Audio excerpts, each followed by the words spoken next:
ఈ ప్రభుత్వం వచ్చిన తర్వాత మహిళలపైన వివక్ష పెరుగుతోంది.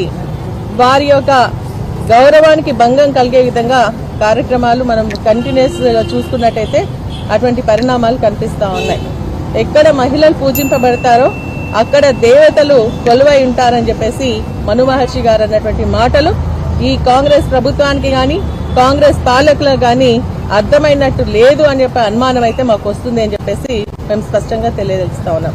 ఎందుకంటే కాంగ్రెస్ పార్టీ మరి కంటిన్యూస్ గా మహిళా అధికారులను అనుకోండి, ఒక కార్యకర్త నుంచి మహిళా కార్యకర్త నుంచి ప్రజాప్రతినిధులు అనుకోండి, ఐఏఎస్ ఆఫీసర్స్ అనుకోండి, ఐపీఎస్ ఆఫీసర్స్ అనుకోండి, అదేవిధంగా ఎమ్మెల్యేలను అనుకోండి, ఎంపీలను అనుకోండి, లేదంటే మంత్రులను అనుకోండి, మరి వారి యొక్క గౌరవానికి భంగం కలిగే విధంగా వారిని అవమానపరిచే విధంగా కార్యక్రమాలు జరుగుతూ ఉన్నాయి. మరి కాంగ్రెస్ పార్టీ అధికారంలోకి వస్తే ఇంద్రమ్మ రాజ్యం తెస్తామని చెప్పేసి ప్రగాల్గాలు పలికింది ఈ యొక్క కాంగ్రెస్ పెద్దలందరూ కూడా. అంటే ఈ విధంగా మహిళల్ని మనస్తాపానికి గురి చేసి మరి అవమానపరచడమే ఇంద్రమ్మ రాజ్యమా అని చెప్పేసి ఈ సందర్భంగా మేము అడుగుతా ఉన్నాం.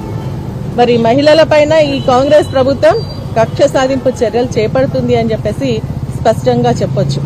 నేను నిన్న ఏదైతే ఆంధ్రజ్యోతిలో మనకు సంబంధించి ఏదైతే మరి ఈ యొక్క తలంటిన రేవంత్ మరి అదేవిధంగా మంత్రుల షాక్ అనే శీర్షిక రాయడం జరిగిందో ఆ శీర్షికలో భాగంగా మరి దాంట్లో క్లియర్ గా చెప్పడం జరిగింది ఏంటంటే మహిళా అధికారులను మంత్రులు ఇంటికి పిలిపించుకొని రివ్యూ చేస్తా ఉన్నారు, ఇది ఆక్షేపణీయం అని చెప్పేసి చెప్పడం జరిగింది.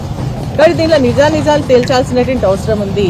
దానిపైన ఎంక్వైరీ వేయండి, ఎంక్వైరీ చేసి నిజంగా అటువంటిది ఏదైనా ఉంటే దానిపైన యాక్షన్ తీసుకోండి అని చెప్పేసి మేము ఈ రోజు ఉమెన్ కమిషన్ ని మరి అడుగుతూ రావడం జరిగింది.